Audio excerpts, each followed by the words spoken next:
stuff. And she was like, yeah, I'm so glad they took all those down. And, only one I wouldn't have taken down is Robert E. Lee. And I was like, oh, that's interesting. And she was telling me, she's like, yeah, Robert E. Lee actually wasn't as bad as people thought he was. And she's like, I'm real liberal. So we were talking. I'm like, okay, that's fine. Like, she's just putting her business out there.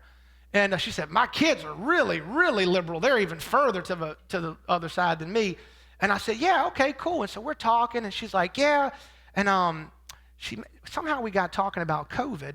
And she goes, yeah, all these darn evangelicals going around without their mask on and not getting their shots. And, they just, that's why COVID's been high in this area. And, just starts, going into, there's this personal trainer. He just walks up and down the street when COVID was going on. And he just didn't have no mask on and didn't get his shot. And he just walked around thinking he's whatever, and blah, blah, blah, blah, blah. And I'm thinking the whole time, this lady don't know who she's talking to. Because I'm an evangelical. I ain't got no stupid mask on. Not that I'm against masks. You can wear a mask if you want to, and this and that. And I'm thinking to myself, she's literally just, you could just, out of her heart, the mouth speaks. And I looked at Erica, and I gave her the look, and she knew what the look meant. She laid all them clothes down, and we walked right about that store and didn't buy a darn thing. I didn't tell the lady how I felt about it. I let her ramble, and I said, nope, Erica, drop them clothes. We getting up out of here. I ain't giving this lady a dime of my money. She crazy as all get out. So you might say, Lee, what does that have to do with the service today? Matthew chapter 5, verse 8. Blessed are the pure in heart, for they shall see God. Pastor McKine preached on this 2 Sundays ago. But the Lord this morning wanted me to come back and touch on this because we're going to touch 2 verses today on Jesus' Sermon on the Mount. But there's more meat on the bone with this pure in heart thing. And so he wanted me to come back and make sure we clean the bone off. But I thought it was so interesting, right? Eva, she didn't know anything about me. And she's the owner of this business, right? And you would think if you're the owner, you would be accommodating to all of your clients. You wouldn't let them know your political beliefs or your personal beliefs about, religious or non-religious people or, whatever. But see, the reality is, guys, what's in your heart, you can't hide it. You can't hide what's in your heart. See, when truth comes to pass, at some point, what's in here is going to come out of your mouth. Right? And Jesus even told the Pharisees, he said, you guys are so worried about all this ceremonial eating and the washing of your hands and what you put in your mouth. And he said, I am not concerned about that. What I am concerned about is what is in your heart, because out of your heart, your mouth speaks.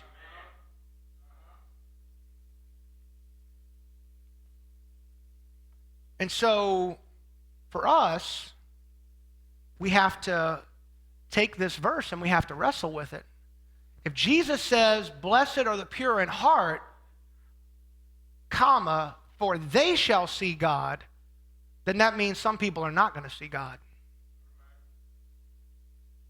And who are those people? Well, the people who aren't pure in heart. So, what did Jesus mean when he said, blessed are the pure in heart? Like, did he mean like, they were like on the keto diet and like they didn't have any like heart issues, like there's no like clogged arteries or whatever? Is that what he's talking about? No? So it wasn't that, right? Was he talking about like people who exercise really well and their heart's beating like the right way it's supposed to beat? Okay, no, he wasn't talking about that. So what was he talking about? In the ancient Greek, the word pure in heart meant straightness, or honesty, clarity. This idea of knowing the truth, living the truth, and articulating the truth. This idea of being pure in heart. See, 2 ideas can come to mind when you think about this idea of pure in heart. There's this idea of the inner moral purity, which is, basically this person who does all the right stuff because they're supposed to do the right stuff. That's the inner moral purity person, right? So I follow the rules because I'm supposed to follow the rules, and if I follow the rules, I'm a good person. Me and my wife, we joke about this sometimes. My wife is absolutely a rule follower. And that's a good thing, because I need that in my life, because I'm not the rule follower. I'm the more, don't pay attention to stuff kind of guy. And so one time we were in New York together, and yeah, I know. Listen, I'm just being real with y'all. I mean, I almost got arrested in France because I forgot to keep a ticket for the subway thing, and it had a sign, big as letters, said, "Keep your ticket." Then I tried to argue with the guy when he asked me for my ticket, and I said, "Well, I saw everybody else throw a ticket." He said, "I don't care if they throw it away." He said, "You don't have yours. You need to have it."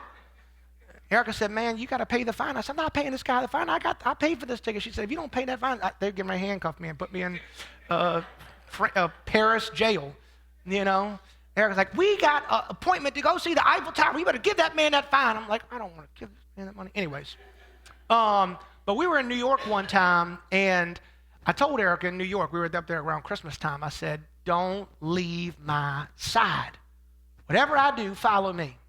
Well, of course, we come up to this, intersection in New York, and it's crazy busy. Everybody, there's 100 people around us.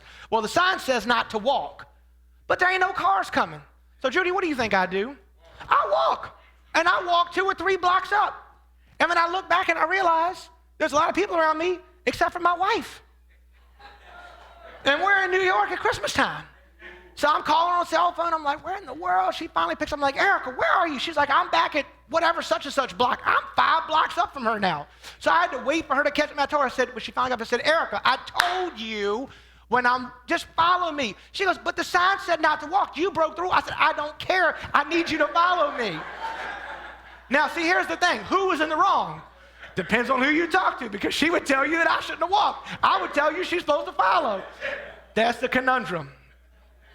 Right? So there's this idea of moral purity. So I follow the rules because I don't want to, face the consequences. And that's not what Jesus is talking about. What he's talking about is this idea of a single, undivided heart that is utterly sincere in its devotion to him. That's what he's talking about, pure in heart. Someone who genuinely loves him, genuinely wants to be in relationship with him, and out of that, they follow, quote unquote, the rules, if you will, right? And what's funny is Charles Spurgeon even goes on to say this. He said, "It's not blessed." Now this is pretty funny. I was like, man, he's pretty right about this, right? He said, just Charles Spurgeon, he says, "It's not blessed is the pure in language. It's not blessed is the pure in action. It's not blessed are the pure in ceremonies or the pure in food, but blessed are the pure in heart." What is he talking about with this pure in language, pure in action, pure in ceremonies, pure in food? He's talking about an outward appearance. See, a lot of us, we see people like I saw my friend. I call her my friend. I don't know the lady's name. The owner at the baby shop in Lynchburg. And she would probably tell you, "Oh, I'm a, because they'll say, 'Oh, we're very accepting.'" She probably got one of those stickers that, I forget what they say, it's like the yin and the yang, be all things to all people, right? She's probably got one of those stickers, right? But when it comes to running into somebody who isn't exactly what she thinks is right, then the truth comes out. But I bet you she thought she's pure in heart. "Oh, I have a moral reason for believing all this," and okay. But then the truth comes out. You hear it in the language, the hatred, the animosity towards someone, right? And so what Jesus is telling us, he's reminding us we have to be careful of playing a part, but not having purity in heart. I'll say that again. We have to be careful not playing a part, but not having purity in heart. And so why is this purity thing in heart so important? Well, he tells us, "For they shall see God." That is the most amazing reward that you could ever experience in your life, is to actually see God. It's one of the things, Michael, I'm most thankful for, is in my life consistently, I don't see him physically like a human being in front of me, but I see him in things all around me. And what's interesting is not everybody sees that. A lot of people don't see God. And when you get to talking to them, it's not that he's hiding himself. It's not that you have some superhuman gift like Superman that they don't have. It's not that you're crazy and they're sane. It's that you're pure in heart and they're not. This is the truth. I mean, the word says, pure in heart will see God. So if you've never seen God in your life, or you're not seeing God consistently in something, whether it's in nature, whether it's in his word, whether it's in the fellowship of other people, then the question isn't, is something wrong with God or the other people? The question is, what's going on in your own heart? And see, sometimes see, church folks don't like this because you start making people uncomfortable. You start poking in pride and you start stepping on toes. Because we want to be all friends and we want it to be amenable and we want to be, buddy-buddy, and we want everybody to like us, and we don't want to offend anybody or hurt anybody's feelings. But the reality is there's some truth to some things in your life.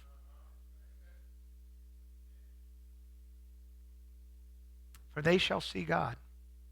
They shall have greater intimacy with God. Well, why is that? Well, part of it's because they're not polluted. Because pure in heart, they're not covetousness. They're not polluted with oppression.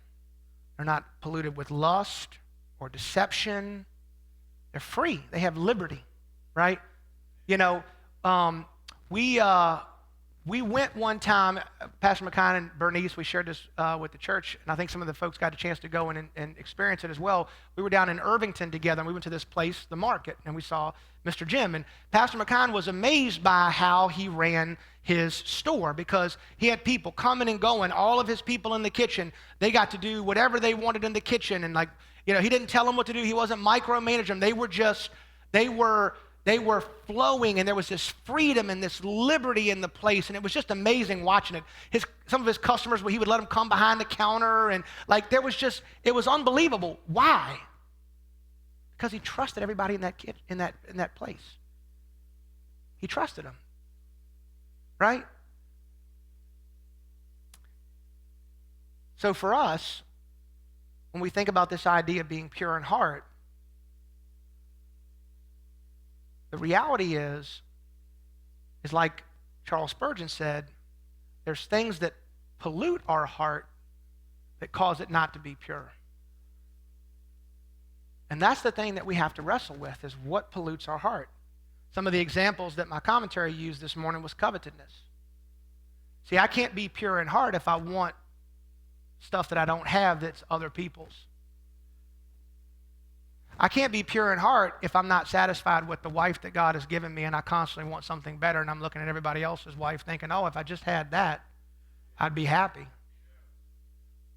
I can't be pure in heart if I'm looking at everybody else's stuff and saying, oh, I'd love to have, if I only just had that car, if I only just had that house, if I only just had that, fill in the blank. Can't be pure in heart.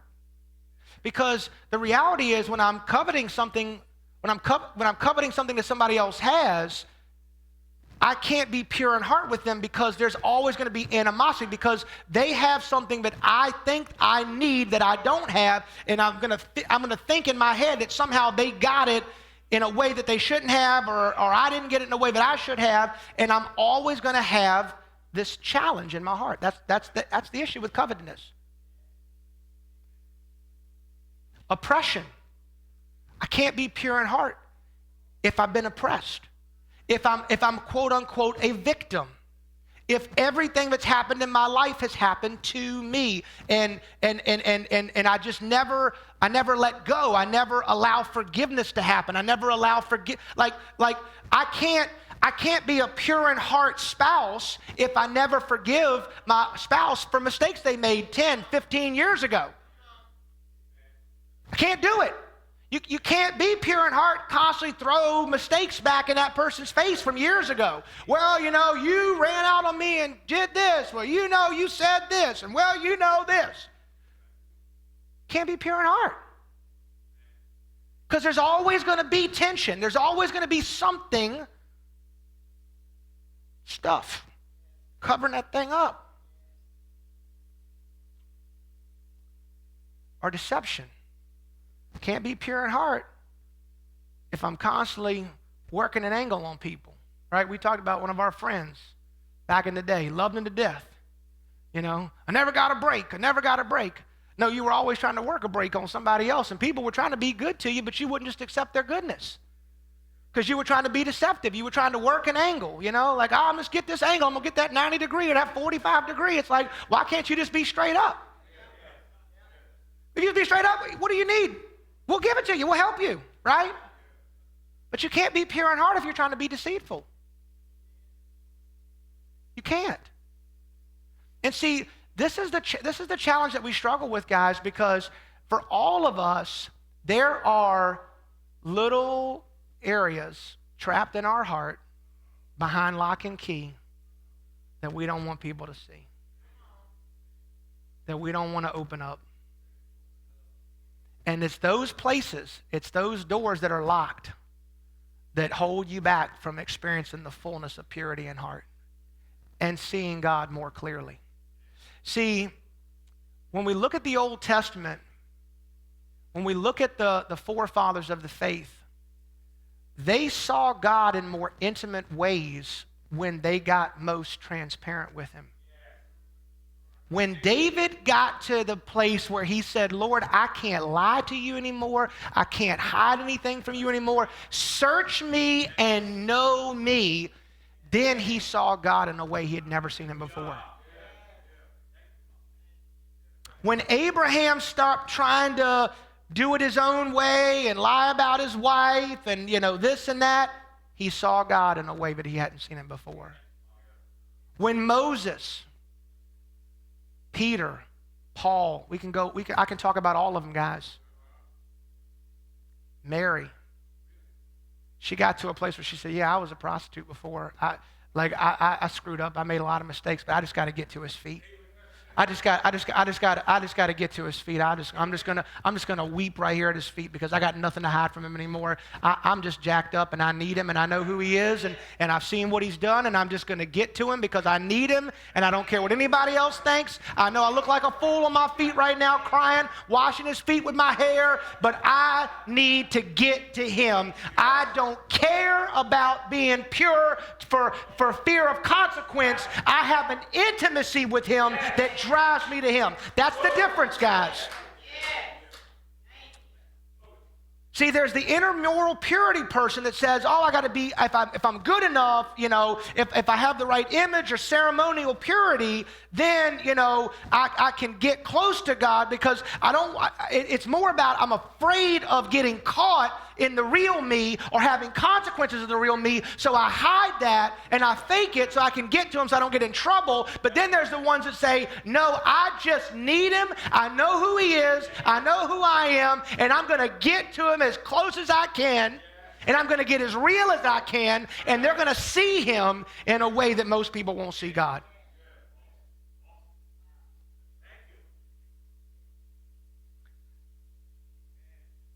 The pure in heart have an eye of faith that sees and enjoys God in this life.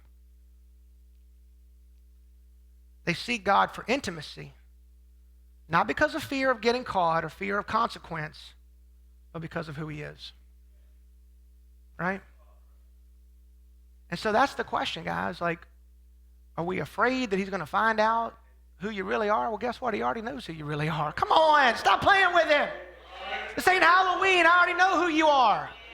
It's like that thing on TV. They got The Masked Singer where they put these, you know, goofy-looking costumes on and they sing. He already knows who you are. That's Kathy Rodwell. I don't care if she's wearing the, you know, Alabama Roll Tide mascot uniform. I know it's Kathy. You can't fake him. I don't care if, Sandy's walking around in a Hokie uniform looking like a turkey. I know it's Sandy. He already knows. Right?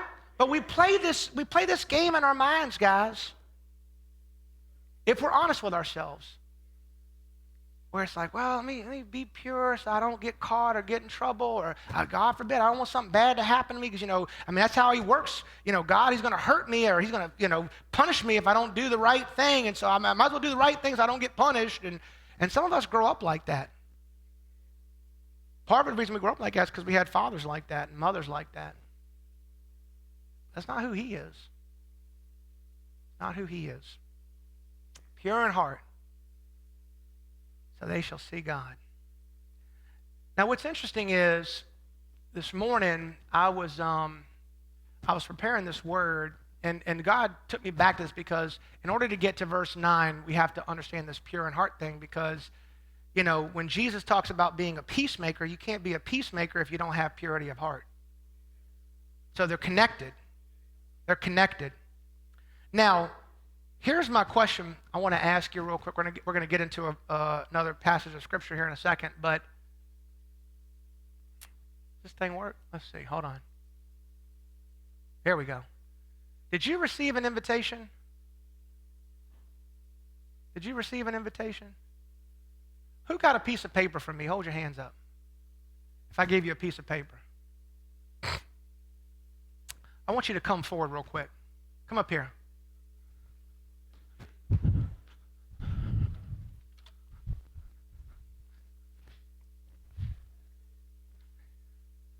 I want you to come up real fast.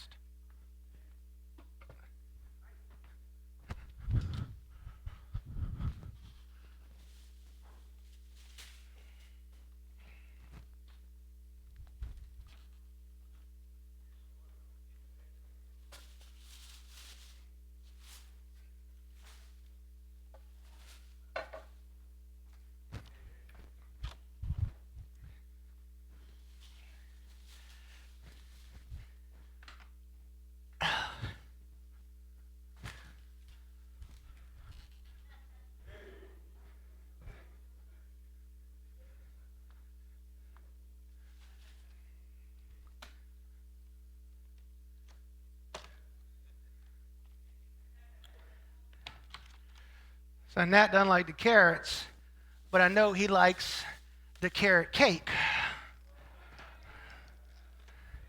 You might say, well, I don't like the carrot cake, but I know you like these big old chunky looking cinnamon buns. Oh, wait a minute. I know you like that kiwi and them strawberries and that pineapple. Oh, no, don't touch the table. Don't touch the table. Don't touch the table. Don't touch it. Don't touch it. Don't touch it. Oh, how about them muffins, blueberry and chocolate? How about that pecan pie? Oh, wait a minute. Oh, wait a minute. Hold on. How about that pumpkin pie? Yeah, hold up. Y'all just sit. Don't get up. Don't get up. Yeah. And if you're going to do it, you got to do it right. If you're going to do a pumpkin pie, you got to do it right. Oh, yeah. Sucky. Don't be hating.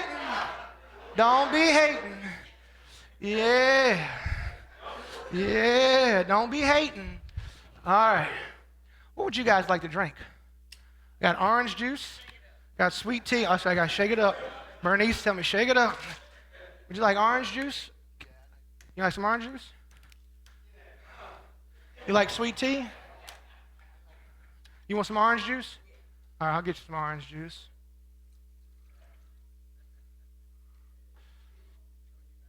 Get you some. Look, y'all don't know. Y'all see there's a fifth seat there. That's for me. Everybody else is jealous. You want some tea? What would you like? Orange juice? You want some orange juice? Okay. Yeah, y'all take it in. Take it in. Look real close. I want you to eyeball everything on that table, and I want you to think about it. Yeah, I'm going to give me some sweet tea, too. I got the good tea, not that tea that Kathy gets. Yeah, that's right. Pastor Lee went and bought this today. Get that nasty Lipton tea with the lemonade mixed in. All it is sugar. Ain't even no tea in there. Yeah. Y'all watching online. I know y'all missing out. It's all right. All right. Now, we gonna eat. Like, oh, come on, open it up. Open up. Y'all can eat. Yeah, you can touch it now. Yeah. Yeah, pass it around. Yeah. Yeah. This won't just like for fun. You gonna bless the food real fast? It's already been blessed, but you can bless it, girl. Yeah. I'm serious. I want y'all to eat some of this. And I want y'all to stay up here. Y'all just keep on doing your thing. Yeah, get you some breakfast. Get you some good breakfast. Hold on. Let me see if I can get this thing ripped open. There we go. Get that carrot cake. Yep, there you go. Get you some fruit. Yeah, y'all go ahead. Do your thing. Don't be bothered by me. All right. Yeah. Now,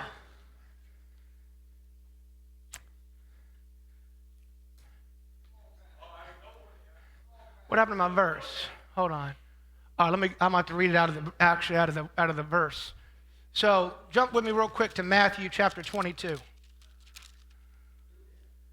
Jump with me to Matthew chapter 22. See, y'all about to learn something this morning. Matthew 22. We're going to start with verse 1. It says, "And Jesus answered and spoke to them again in parables, saying, the kingdom of heaven may be compared to a king who gives a wedding feast for his son. And he sent out his slaves to call those who had been invited to the wedding feast, and they were unwilling to come." And then it says in verse, I don't know why the verses got cut off. So I'm just going to have to read out of the scripture. That's fine. And it says, "Again he sent out other slaves, saying, tell those who've been invited, behold, I have prepared my dinner. My oxen and my fattened livestock and all butchered, and everything is ready. Come to the wedding feast." Now, I tried to find some like fried chicken this morning, but they didn't have it ready yet. So I got the best I could. But I want you to imagine that that is the best table I could set for you. It said, "But they paid no attention and went their way." Verse 5, one to his own farm, another to his business, and the rest seized his slaves and mistreated them and killed them. But the king was enraged and sent his armies and destroyed those murderers and set their city on fire. Then he said to his slaves, "The wedding is ready, but those who were invited were not worthy. Go therefore to the main highways, and as many as you find there, invite them to the wedding feast." And those slaves went out into the streets and gathered together all they found, both evil and good, and the wedding hall was filled with dinner guests. But when the king came in to look over the dinner guests, he saw there a man not dressed in wedding clothes, and he said to him, "Friend, how do you come in here without wedding clothes?" And he was speechless. Then the king said to the servant, "Bind him hand and foot and cast him into outer darkness. In that place there shall be weeping and gnashing of teeth. For many are called, but few are chosen." I'm jumping ahead. Hold on. I'm going to get these things catch up with me. One more. These are all over the place. Let me go back. Travis, can you get to the second question for me, or Asher? There should be a second question. For some reason I'm jumping ahead. There you go. Here's my second question for you. Are you prepared for the feast? I asked you, did you get an invitation? That was my first question.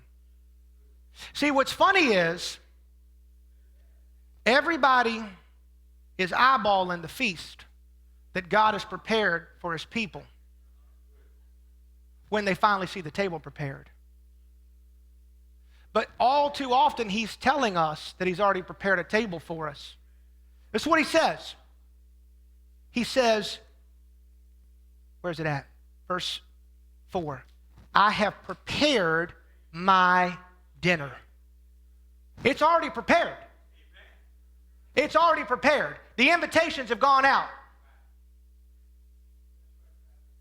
The invitations have already gone out, church. Dinner is prepared. He said, and everything is ready to come to the wedding feast. But see, here's what happens in our life. We look at the wedding feast. We look at the table once it's already been set, and we say, how did I miss out? Because you weren't ready for the feast. You weren't ready for the feast. That's what it said. It said he made the invitation. It said some were unwilling to come. Some said, I had to attend to my farm. I had to attend to my business. I had things I had to do. I didn't have time.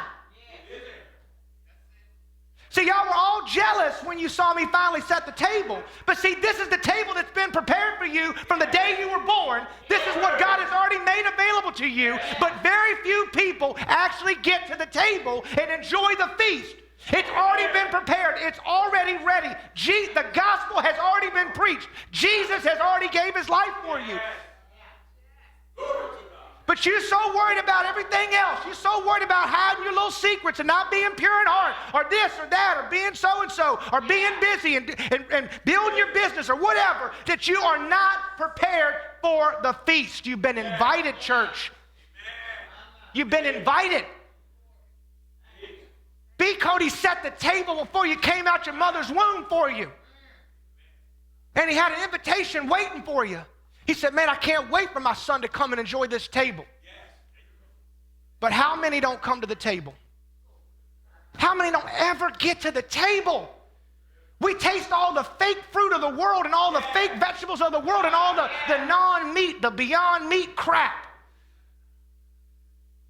And he's got filet mignon, lobster tail, the best pastas, the best vegetables, the best desserts you've ever had. And he said, I'll even serve it to you, and you are too busy accepting what the world has for you versus what he has for you.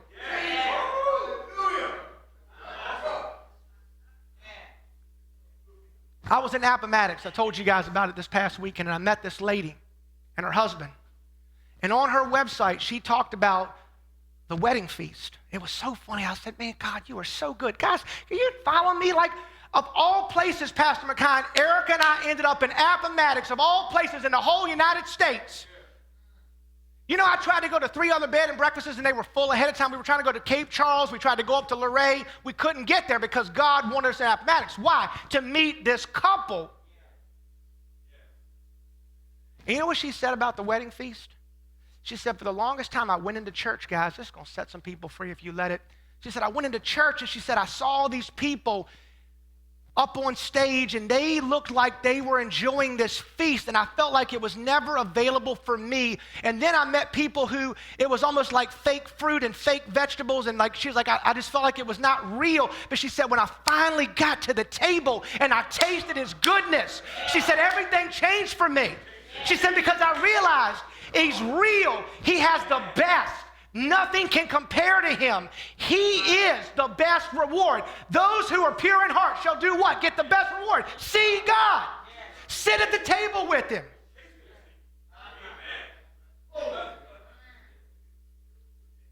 And here's what's crazy. The king, he said, see, I have prepared. He made it attractive. When I started pulling that stuff out, Judy, I saw you almost fall out the chair. You were like, oh my gosh, that looks such good food. That's what he does for you. That's what he's doing right now. He's like, Judy, I'm making this table for you. Margie, I'm getting this house ready for you. It's going to be the best you've ever had. Nobody's going to take it from you. I'm making it for you. It's for the Samuels family.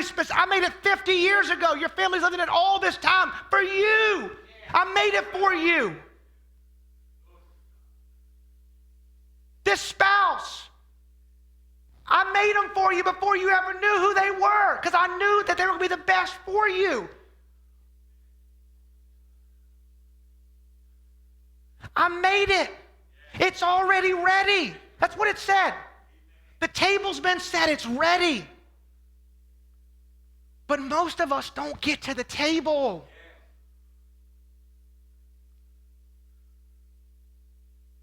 We don't get to the table, guys. And then here's what happens. The person who came to the table, one of them, it said he looked over and he wasn't even dressed for the wedding. He just came up in there, just doing his own thing. I'm going to be my own person. I'm going to do whatever I want to do. I don't care what God says. I don't care what the king's expectation. I'm going to go show up in here. And he said, you can come up in my feast dressed like that, not prepared. Act like you can live however you want and you just do whatever you want. My word doesn't mean anything to you. You can just act like you go do that. Yeah. Come on, church, stop playing. Because there are people who think they are saved that one day are going to get to heaven and they're going to look at God and he's going to say, depart from me, I never knew you. This isn't a game. This isn't a playing around thing. This is eternity. This is your life. This is your life forever. This is not a game. It's not a game that you play with Jesus. This is real. There is a consequence to playing the game the false way, the wrong way. He said, bind his hands and feet and cast him into outer darkness. There shall be no place for him. There shall be weeping and gnashing of teeth.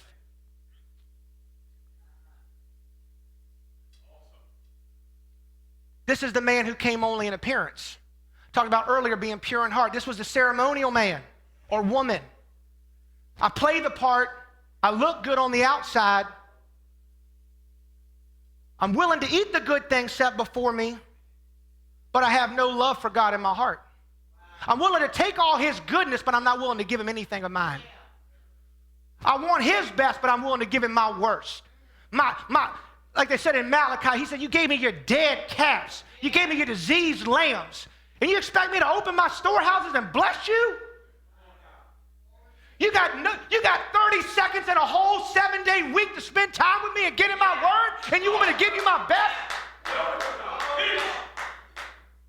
You can't find no time to pray to me in a whole month, but you want me to hear you from heaven? Yeah.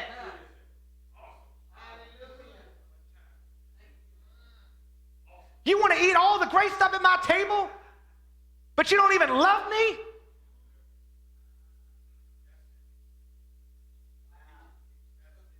That's the guy that says, I'm free.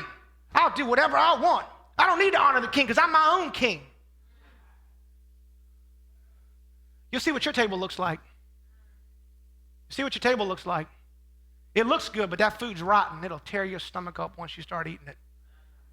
But it looks good. Looks attractive. Looks great. Got the whipped cream on it. Pumpkin's rotten to the core underneath of it. See, we laugh. But how many of us know people who talk a good game but don't really know him? And see, guys, that's why I tell you, like, what is ahead for us? For the people who really know God, this isn't a time to play with God anymore. This ain't a time to try to live fast and loose and be in both camps. You're either in his camp or you're not. And I'm telling you right now, you need to be in his camp because what's ahead is not going to be good for those who are not in his camp. You're going to wish you got in his camp. You're going to wish you got to the table once it's too late to get to the table.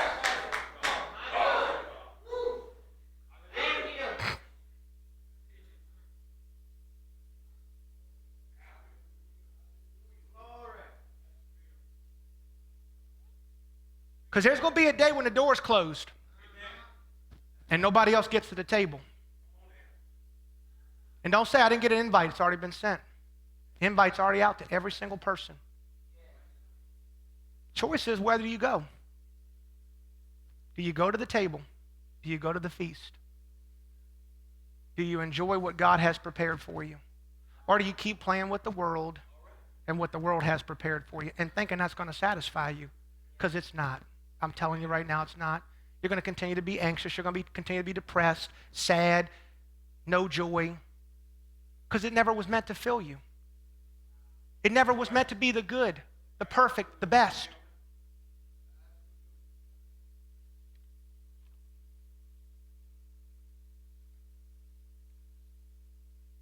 I'm going to keep going. I thought I was going to wrap there, but I'm going to keep going. We're going to go to verse 9. It says, blessed are the peacemakers, for they shall be called sons of God. Matthew chapter 5, verse 9. Doesn't describe those who live in peace. It describes people who are actively bringing about peace, overcoming evil for good. And the most powerful way we can bring about peace, guys, is by spreading the gospel and reconciling people back to God.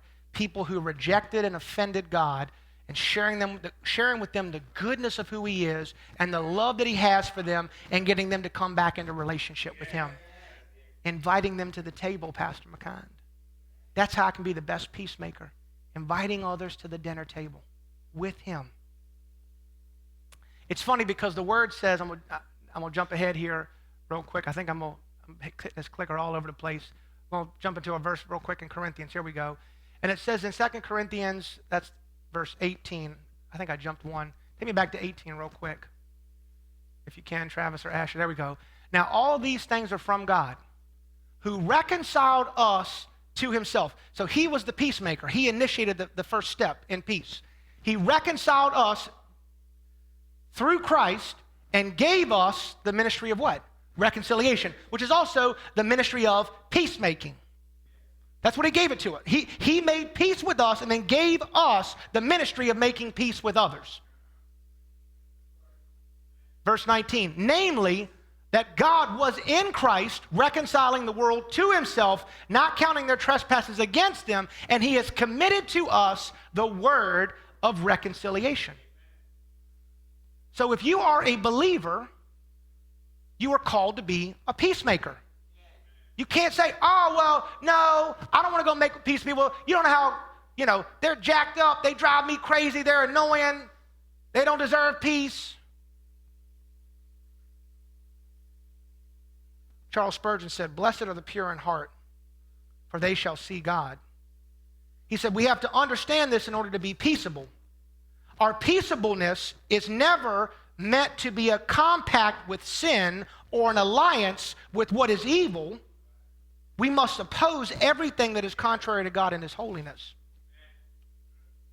But see, often we think of peacemakers as pastors or counselors. It's somebody who stands in between two fighting parties. But did you know that two people who are at war with one another, one of them can be a peacemaker? The peacemaker always isn't the third person. The peacemaker can be one of the two. You can be a peacemaker when you're a party to the conflict. Whether you're the injured person or the offending person. Did you know that you can make peace even when somebody hurt you? I've lived it. Kathy, you know what I'm talking about. Had somebody in this church for a year. Nothing but good to them. Every time I turn around, what they trash, negative. I could have said, oh, it's a nasty person. They said all this evil stuff about me. They're horrible. They've been mean to me. Forget them. God said, no. You can be a peacemaker in this. But they offended me. They hurt me. They said unkind things about me. Be a peacemaker. Don't give up your seat at the table. Don't give up your seat at the table over that. You can't be a peacemaker over that. Jesus said, I took all the beatings for you. I took all the lashings of the Father. I took all the lashings of the crowd. And you can't be a peacemaker in this. See, here's the reality, guys. The devil is the troublemaker. But God loves reconciliation, and he uses his children to accomplish peace. He uses us to accomplish peace. Us. All of us. Not just the pastor. Not just the counselor. You, and you, and you, and you. Everybody can be a peacemaker. And what is their reward? They're called sons and daughters. They share his passion for reconciliation and tearing down walls that divide people.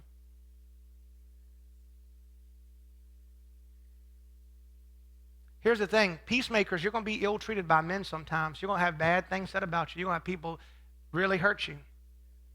But God will bless you. Don't worry about what the other person did to you. Just realize if you make peace, God will bless you. You have a seat at the table.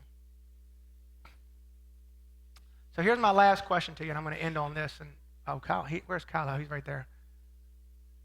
I asked you if you got an invitation.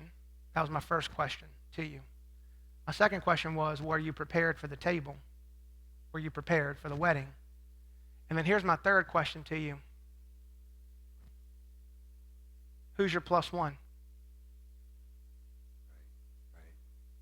Did you know, Judy, that you have the opportunity in life to help get other people to the table? Just by sharing the goodness of God and the truth of the gospel. You have a chance to get somebody who has been completely away from God, who wants nothing to do with God, to realize that he made a table for them too. Heaven isn't just about us getting there. Who are we bringing with us? Langston, I want my wife and my 2 daughters and every member of this church and every person that I have a relationship and impact and interact with at the bank where I work to be at the table with them. And for you all, do you want your family at the table as well? Do you want your spouses at the table? Do you want your children at the table? Do you want your aunts and uncles at the table? Do you want your brothers and sisters at the table? Do you want your grandchildren at the table? Well, guess what? You get a chance to participate in the ministry of God and invite them to the table.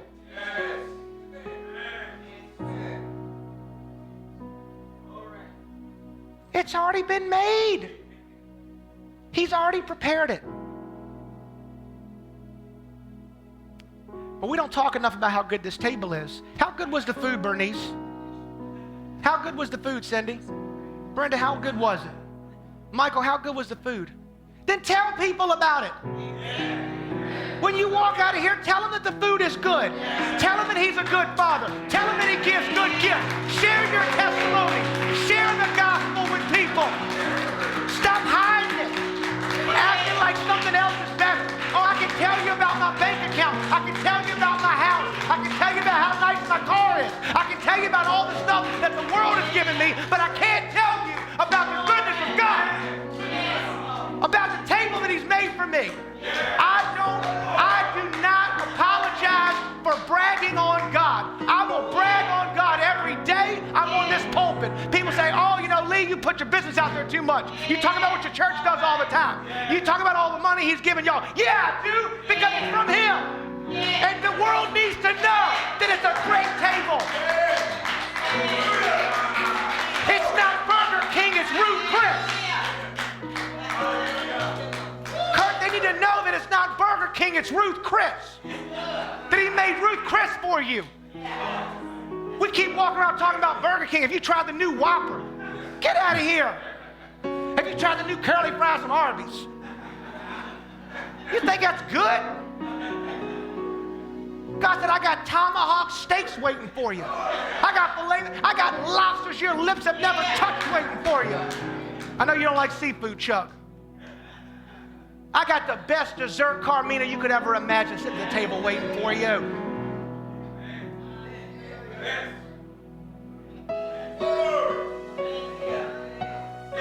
Taste.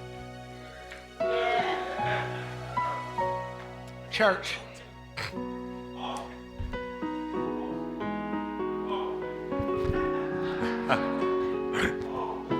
Taste. Taste. Taste it. Now I know ain't none of y'all gonna eat that fruit after I put my hands in. That's okay. So here's the thing. As we wrap the service this morning, whatever's left up here is available to you. The lady told Jesus, she said, even the crumbs off the master's table. We all need something. Guys, the table's been set for you. Invitations have already gone out. Are you going to come and taste it? And are you going to be selfish and just come for yourself, or are you going to invite others? Who's your plus one? Church, I'm going to close on this. This is not, I'm telling you, and I'm not saying this to try to scare you or put anything on you. This is not the season and the time to play with God. If you don't know him and you don't know that he's prepared a table for you, then you need to come and talk with me or talk with Ron or talk with Pastor McKine or talk with Pastor Kathy, because I'm telling you, the goodness of God will get us through whatever's ahead of us. But you got to come to the table. Don't play with him anymore. Don't look good on the outside but want nothing to do with him on the inside, because you will not get a seat at the table. You will not get to enjoy the meal.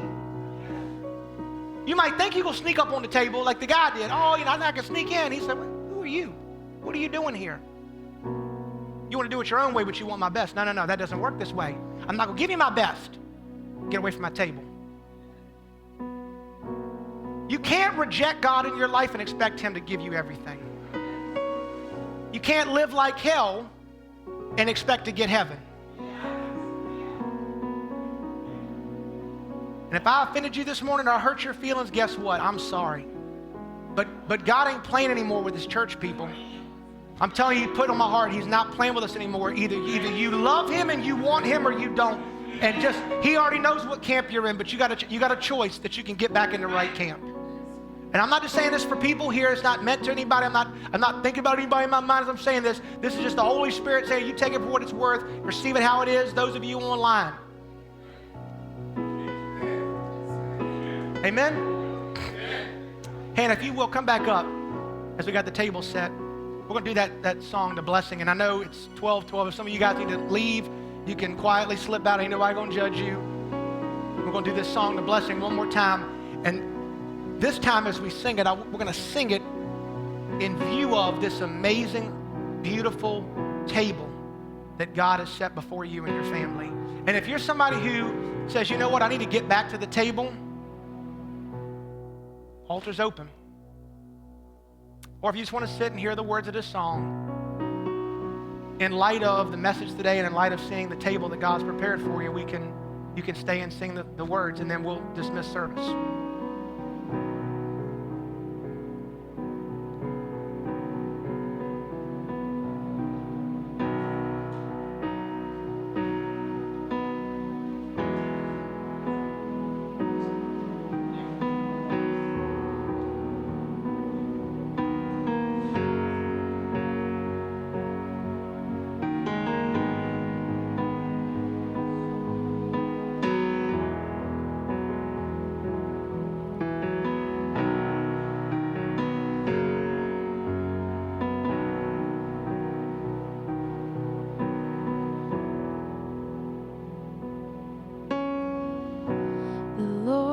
Bless you and keep you, make his face shine upon you and be gracious to you.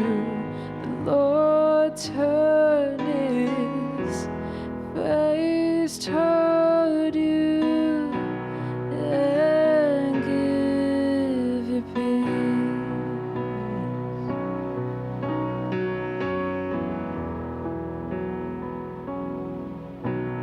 Lord bless you and keep you, make his face shine upon you and be gracious to you. The Lord turn his face toward you and give you peace.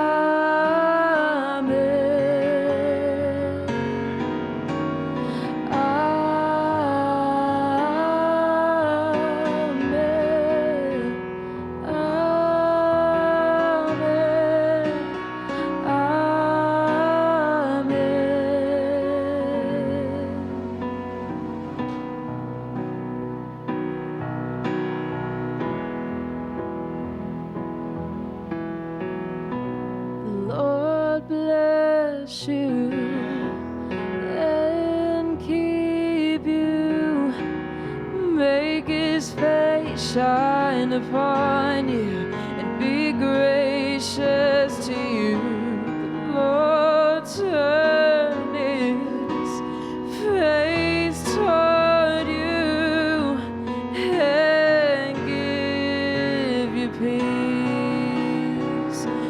receive it, you believe it. Amen. Amen.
Amen. Amen.